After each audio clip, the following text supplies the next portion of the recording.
آپ آ جائیں satanic versus یعنی شیطانی آیات، نعوذ باللہ، یہ اس نے اس کا ٹائٹل رکھا۔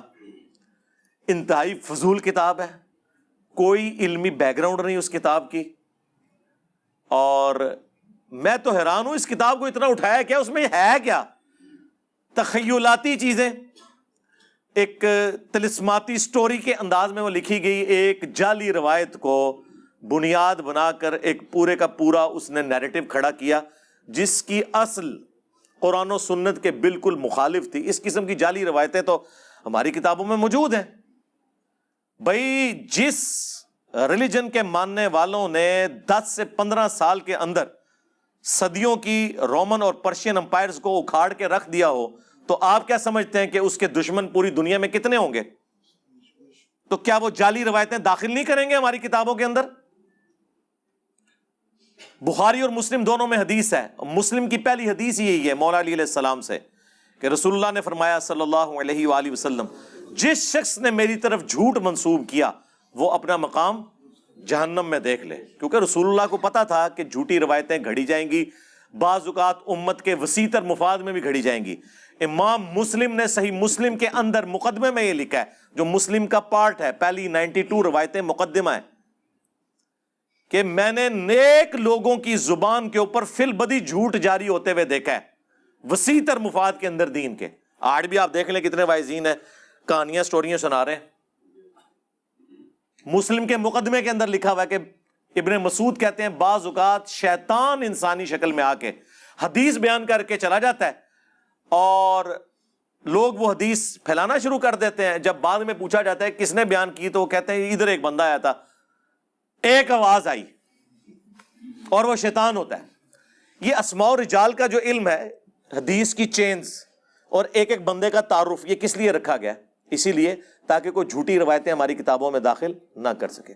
اور یہ اتنا کریٹیکل ایشو ہے کہ امام مسلم نے مقدمے میں لکھا ہے کہ اس پہ اتفاق ہے کہ تابعی کی مرسل کوئی شے نہیں ہے، یعنی اگر کوئی تابعی جس نے نبی صلی اللہ علیہ وآلہ وسلم کو نہیں دیکھا، صحابہ کو دیکھا ہے، صحابہ کی صحبت کی ہے، اگر وہ بھی کوئی روایت بیان کرے اور صحابی کو مینشن نہ کرے، ڈائریکٹ رسول اللہ سے فرمان بیان کر رہا ہے، اس کی روایت مردود ہے، کیونکہ اس نے تو زمانہ نہیں پایا۔ اور یہی اسی قسم کی ایک روایت ہے جس کی بنیاد کے اوپر سٹینک ورسز کتاب لکھی گئی، وہ انشاءاللہ میں بریف کر دوں گا۔ چلے آج تو مجھے موقع ملا، میں بڑے عرصے سے چاہ رہا تھا، لیکن وہ میں اس کو اس لیے ہاتھ نہیں ڈالتا تھا کہ اگر ہم اس طرح کے ٹاپکس پہ بولیں گے، کہیں گے جی دیکھیں جی گڑے مردے اکھاڑ رہے ہیں، یہ ہوں تو ایک مجاہد ملت نے خام خائی گڑا مردہ اکھاڑ دیتا ہے، ٹھیک ہے، وہ قاتلانہ حملہ اس کے اوپر کر کے۔ تو اب چونکہ ایک موقع ملا ہے تو میں آپ کو تھوڑا بہت آئیڈیا ایک مسلمان کو ہونا چاہیے کہ یہ اس نے کام کیا ڈالنے کی کوشش کی ہے اس کتاب کے اندر، اس کو تو ہم پہلے سے ہی کنڈیم کر رہے ہیں اس حوالے سے۔ بیسیکلی سورۃ الحج کی ایک آیت ہے، آیت نمبر 52، اس کے کانٹیکسٹ میں آپ جتنی بھی قرآن کی تفاسیر ہیں وہ اٹھائیں گے تو آپ کو یہ واقعہ مل جائے گا۔ سورۃ الحج کی آیت نمبر 52 میں پہلے آپ کے سامنے بیان کروں گا اور پھر میں آپ سے پوچھوں گا کہ اس میں سے اس طریقے سے رزلٹ نکالنا، جبکہ اس آیت کی تفسیر قرآن کے اندر کئی جگہ پہ موجود ہو۔ کتنا بڑا ظلم ہے کہ آپ کسی ایک جھوٹی روایت، ایک ضعیف روایت، اور ضعیف بھی اس درجے کی کہ اس کی صحابی تک سند ہی نہ جائے، تابعی تک جائے، مرسل روایت، چھوٹا ہوا واسطہ، اس کو ضعیف جمع ضعیف جمع ضعیف کر کے حسن بنانے کی کوشش کر دیں۔ کتنا بڑا ظلم ہے۔ اور یہ اتنا بڑا ظلم ہوا کہ شیخ ناصر الدین البانی، سعودیہ کے جو محدث اعظم بھی رہ چکے ہیں، البانیہ کے تھے بیسیکلی، انہوں نے باقاعدہ اس روایت کے رد کے اوپر پوری کتاب لکھی ہے، حافظ ابن حجر اسقلانی کے خلاف۔ انہوں نے کہہ دیا کہ جی کافی ساری ضعیف روایتیں ملی ہوئی ہیں تو کچھ نہ کچھ تو ہوا ہوگا، ٹھیک ہے۔ حالانکہ البانی خود قائل ہیں کہ 2 3 4 روایتیں مل جائیں نا، اگر جمع کے سیغے میں 3 سے زیادہ، تو ضعیف جمع ضعیف جمع ضعیف حسن لغیری بن جاتی ہے۔ لیکن یہاں ان کو بھی پتا چلا، یہ البانی صاحب نے کتاب ابن حجر اسقلانی کے خلاف نہیں، اپنے خلاف بھی لکھی ہے کہ ضعیف جمع ضعیف کا فارمولہ لگا کے کسی حدیث کو صحیح قرار دینا یہ کتنا نقصان دہ ہے. میں نے آج سے آلموسٹ 10 سال پہلے بھی اس روایت کو بیان کیا تھا مسئلہ 36 کے اندر، ضعیف الاسناد اور من گھڑت احادیث کا فتنہ، کہ اگر ضعیف روایتوں کو مانا جائے تو ایٹ لیسٹ 3 حدیث کی کتابوں میں یہ روایت موجود ہے لیکن سند اس کی متصل نہیں ہے. تو اب 3 ضعیف روایتیں مل کے اور 8-9 اس کے مزید طرق ملتے ہیں، تو ہم اسے ضعیف جمع ضعیف جمع ضعیف جمع ضعیف کر کے حسن بنا دیں گے؟ نہیں، ضعیف جمع ضعیف جمع ضعیف پکی ضعیف. یہ شیطان نے پھیلائی ہے اس قسم کی باتیں. تو باقاعدہ شیخ ناصر الالبانی نے پورا ایک کتابچہ لکھا اس کو رد کرنے کے لیے، لیکن اس کے اگینسٹ حافظ ابن کثیر جو ہیں وہ آپ دیکھیں ماشاء اللہ تعالیٰ انہوں نے تفسیر ابن کثیر میں سورۃ الحج کی آیت نمبر 52 کے کانٹیکسٹ میں پورا رد کیا ہے کہ یہ بالکل بکواسیات ہیں سارے واقعات. ایک ایک سند کے اوپر انہوں نے بحث کی، انہوں نے کہا یہ سندیں تو متصل ہی کوئی نہیں ہے، خام خواہ آپ اس کے اوپر بات کر رہے ہیں.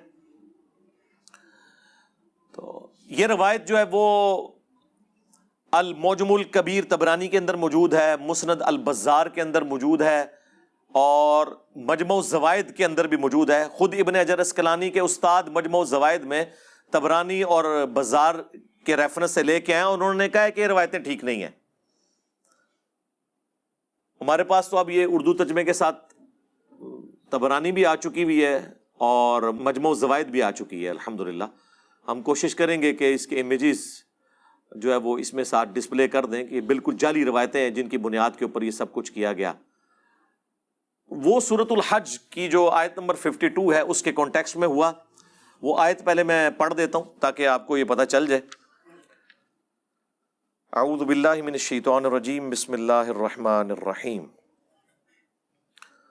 وما ارسلنا من قبلک من رسول ولا نبی،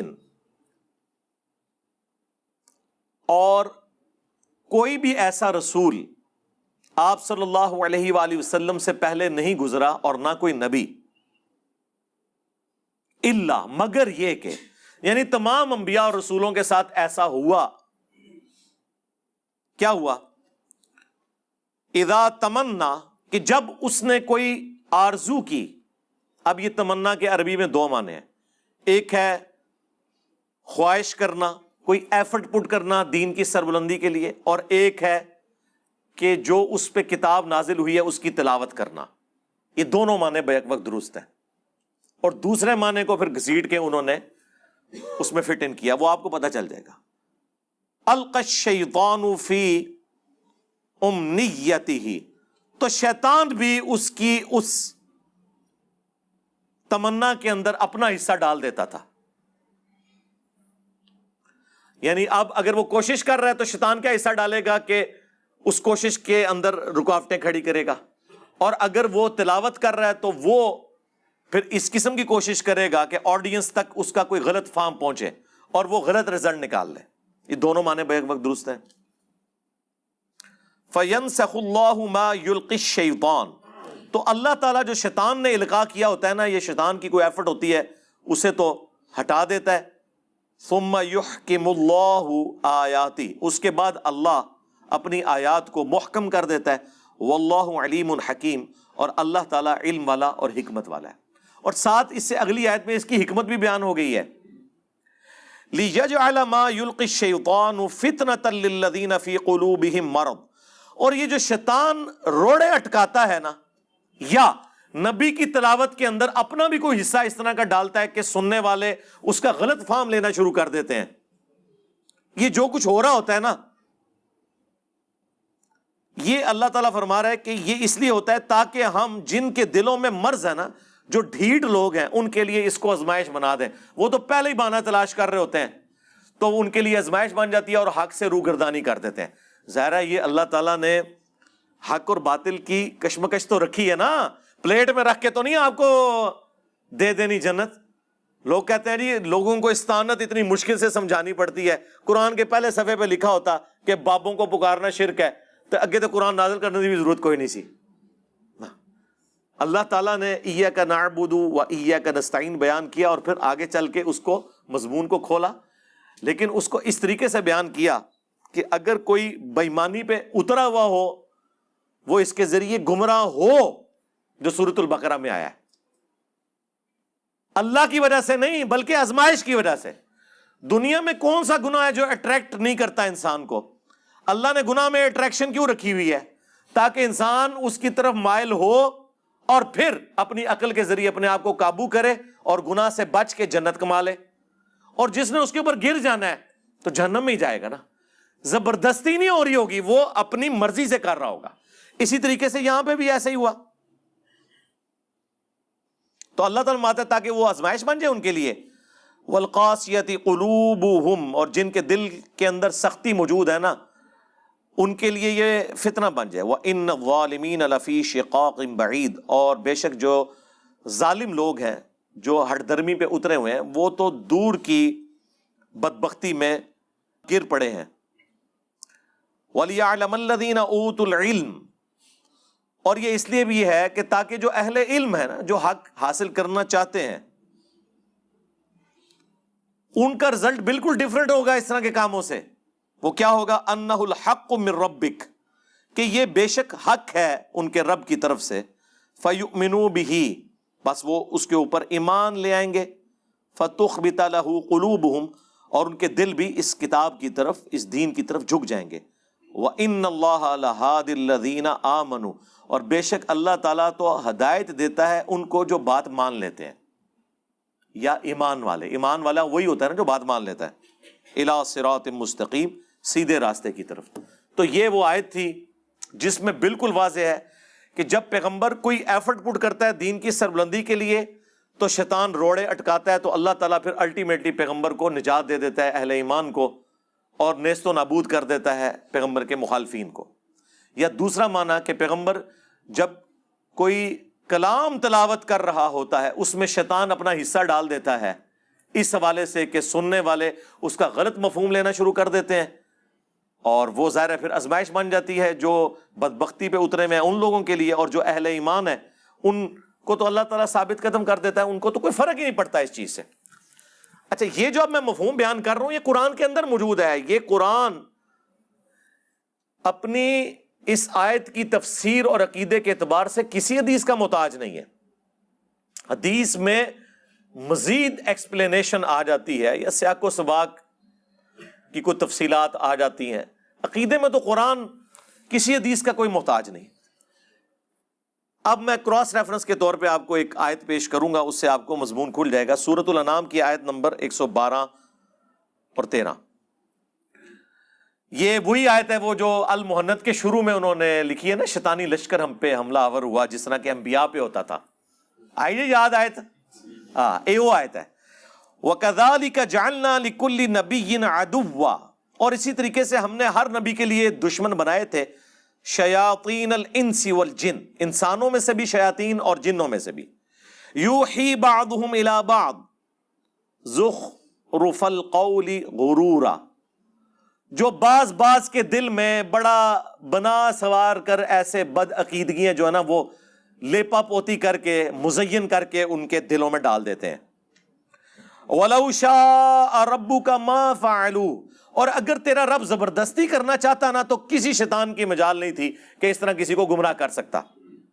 فَذَرْهُمْ وَمَا يَفْتَرُونَ، تو چھوڑ دیں ان کو ان کے حال کے اوپر اور جو یہ جھوٹ باندھ رہے ہیں۔ یعنی اگر اللہ تعالیٰ نے زبردستی ہدایت دینی ہوتی نا پھر تو یہ آزمائش بھی ختم ہو جاتی، لیکن ظاہر ہے آزمائش ہے تو جنت میں جانا ہے نا، آزمائش نہیں ہے تو اتنی بڑی جنت، ہمیشہ کی زندگی اور آپ کی مرضی، یہ جبھی ملنی ہے نا، کوئی ایفرٹ بھی پٹ کریں گے۔ یہ فٹ پاتھ پہ بیٹھے ہوئے راہ چلتے ہوئے تو آپ کو نہیں مل جانی۔ تو یہ اللہ تعالیٰ نے فرمایا وَلِتَصْغَىٰ إِلَيْهِ أَفْئِدَةُ الَّذِينَ لَا يُؤْمِنُونَ بِالْآخِرَةِ، اور یہ اس لیے کہ تاکہ جن لوگوں کا آخرت کے اوپر ایمان نہیں ہے نا ان کے دل جو ہے نا اسی کی طرف، گمراہی کی طرف مائل ہو جائیں۔ وَلِيَرْضَوْهُ وَلِيَقْتَرِفُوا مَا هُمْ مُقْتَرِفُونَ، اور وہ پھر اسی کے اوپر راضی ہو جائیں۔ یعنی جو لوگ گمراہی کے اوپر اترے ہوئے نا ان کے لیے تو ایک سمجھ لیں یہ ایندھن کا کام کریں گی اس طرح کی چیزیں، اور وہ اس میں سے غلط رزلٹ نکالیں گے اور وہ پھر اسی راستے کے اندر بیٹھ جائیں گے۔ اب یہ بالکل واضح ہے، اسی طریقے سے سورہ الفرقان کے اندر بھی آیت نمبر 32 میں بھی ہے، وقال الذین کفروا لولا نزل علیہ القرآن جملۃ واحدہ، اور کافر یہ اعتراض کرتے ہیں کہ یہ قرآن اکٹھا کیوں نہیں نازل ہو گیا، یہ کیا ہے جی اتنے سالوں سے نازل ہو رہا ہے، کوئی اللہ تعالیٰ بیٹھ کے کوئی پلان کرتا رہتا ہے یا یہ نبی خود بیٹھ کے گھڑتا رہتا ہے، نعوذ باللہ۔ آپ دیکھیں نا قرآن کا آہستہ آہستہ نازل ہونا، ایک پوائنٹ تو ان کے ہاتھ لگ گیا نا کہ سوچ سوچ کے لکھتا ہے، نعوذ باللہ۔ تو اللہ تعالیٰ نے اس کا جواب دیا کہ ایسا کیوں ہے، کذالک، یہ اس طریقے سے ہے کہ لنثبت بہ فؤادک، تاکہ ہم آپ کا دل اس کے ذریعے مضبوط کریں، ورتلناہ ترتیلا، اور ہم اسے ٹھہر ٹھہر کے پڑھتے ہیں، یعنی دل مضبوط ہوتا ہے نا میرے بھائی۔ دیکھیں غزوہ بدر سے پہلے سورہ البقرہ نازل ہوئی، پوری تیاری کی گئی، جالوت اور طالوت کی جنگ کا واقعہ بیان ہوا، غزوہ احد میں غلطیاں ہوئیں، مسلمانوں کے دل دکھے ہوئے تھے، اس کے بعد 60 آیات اس کے اوپر کمنٹری نازل ہوئی کہ تم نے یہ کیا، ہم نے تو وعدہ پورا کر دیا تھا، تم نے نبی کی نافرمانی کی، اس کی وجہ سے فتح شکست میں بدل گئی۔ غزوہ خندق کے موقع کے اوپر 7 گائیڈ لائنز، غزوہ تبوک کے موقع پر سورہ التوبہ، تو یہ 7 مسلمانوں کے دل اور نبی علیہ السلام کا دل بھی مضبوط ہوتا تھا، یہی اکٹھی کتاب آ گئی ہوتی اور 23 سال تک نبی علیہ السلام اس کتاب کی بنیاد کے اوپر چلتے رہتے۔ اس میں زیادہ ٹیسٹ تھا، یا ہر واقعے سے پہلے اور کبھی کسی واقعے کے بعد اللہ کی طرف سے کمنٹری آتی تو کتنا دل انسان کا مضبوط ہوتا ہے کہ ٹھیک ہے جی ہماری غلطی معاف ہوگی، ٹھیک ہے، وہ غلطی معاف ہوئی نا سورہ آل عمران میں جن لوگوں نے رسول اللہ کی نافرمانی کی تھی۔ تو یہ اللہ تعالیٰ ہمارا یہ ہم نے اس لیے نازل کیا۔ اچھا اب یہ ایک اللہ کی توجیہ ہے، لیکن آٹا گوندے ہلدی کیوں ہے، یہ جو ایک پنجابی میں محاورہ ہے کہ جو آٹا گوندے وقت ہلنا تو پڑے گا، اب اس کو بھی کوئی اعتراض بنا لے تو اس کا کوئی علاج نہیں ہے۔ جب بھی کوئی ڈاکٹرن آتی ہے، ہم یہ ایتھیسٹ سے بھی کہتے ہیں کہ آپ یہ جو اسلام کی ڈاکٹرن کے اوپر اعتراضات نکالتے ہیں، آپ کوئی ایک آئیڈیل ماڈل لیں، ہم اس میں بھی نکال دیں گے، الٹیمیٹلی آپ کو ول آف گاڈ کو ماننا پڑے گا۔ اور یہی اللہ نے قرآن میں فرمایا لا یسأل عما یفعل وہم یسألون، اللہ کو کوئی نہیں پوچھ سکتا کہ اس نے یہ کیوں کیا، اللہ سب کو پوچھ سکتا ہے۔ یہ اللہ کی ول ہے کہ پریگنینسی کی تکلیف سے عورت نے گزرنا ہے، مرد نے نہیں گزرنا۔ آپ بے شک ہر سال عورتوں کا دن اس حوالے سے منانا شروع کر دیں کہ نہیں ایک دفعہ مرد کو بھی اس تکلیف سے گزرنا چاہیے، آپ نہیں کر سکتے، اس لیے آج تک کسی نے یہ والا دن نہیں منایا۔ ہاں یہ انسان کی کمزوری ہے، مرد کو اللہ نے معیشت کی تکلیف سے گزارا ہے کہ اس نے نان و نفقہ بیوی بچوں کا پورا کرنا ہے، یہ ول آف گاڈ ہے نا۔ اللہ چاہتا اسے ریورس بھی کر سکتا تھا، اللہ کی مرضی نا، تو اس کو کون چیلنج کرے گا؟ وہ تو آپ بھی کریٹر ہو تو آپ کی بھی ایک مرضی ہوگی، یہ کون سا اعتراض ہے؟ تو اللہ تعالیٰ ہمارا یہ ہم نے اس لیے کیا تاکہ اے نبی آپ کا دل مضبوط کرے، آپ کے ساتھیوں کا، اس لیے ٹھہر ٹھہر کے قرآن پڑھتے ہیں۔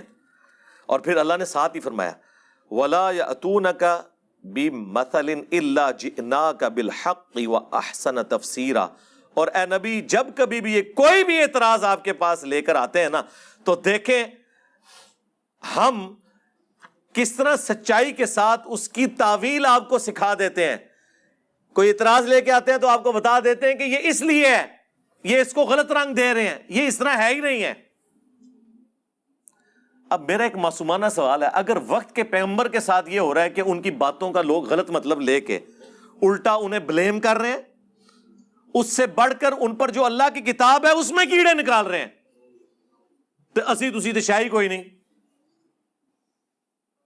تو اس لیے اس طرح کے پروپیگنڈے سے پریشان نہیں ہونا چاہیے، بلکہ ہمیشہ فرنٹ سے لیڈ کر کے آپ کو حق بات لوگوں کو پہنچانی چاہیے، باقی اللہ کی مرضی، ٹھیک ہے۔ ہمیں جنت اس بات میں نہیں ملنی ہے کہ آپ کے ساتھ لوگ کتنے اٹیچ ہیں، ورنہ تو حضرت لوط علیہ السلام کی 2 بیٹیاں ہی مان لے کے آئی تھی نا۔ ہاں جی، حضرت نوح علیہ السلام پہ صرف 78 لوگ ہی ایمان لے کے آئے تھے نا، یہاں 300 سے زیادہ لوگ بیٹھے ہوئے ہیں، یہ کوئی کرائٹیریا ہے؟ کوالٹی کرائٹیریا ہے اسلام میں، کوانٹٹی نہیں ہے۔